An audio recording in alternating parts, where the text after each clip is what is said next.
Right, it's really, really windy out here today. I've got my mic on under here. I don't know whether you can hear me or not properly, but I've had a dehumidifier in the car because, you know, with all the mould and all that.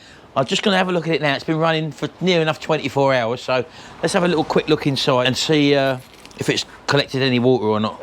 Well, it says 47% humidity in here. Actually, it feels quite dry in here, actually. Let me just turn it off for a minute.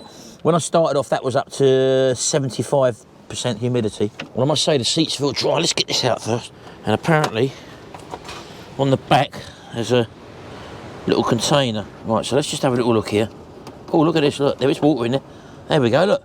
That's what it's pulled out of the, look at that. That's fantastic. Wow, look at that. Yeah, don't worry about that, baby. Wow, that's amazing. Well, I'm going to keep it running for a while, a bit longer.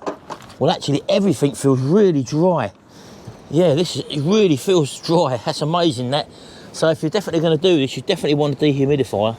So there you go. If you're going to do this job where you're going to clean it yourself and you put a lot of moisture in your car, or if your windows are even steaming up for some reason because of moisture in there somewhere, get yourself one of those dehumidifiers. I found that one on Facebook.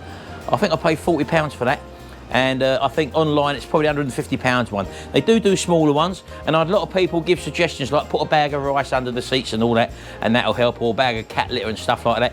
That thing is the way to go, believe me. My car inside, them seats feel absolutely bone dry now, and I'm really happy with that, and really good purchase that was.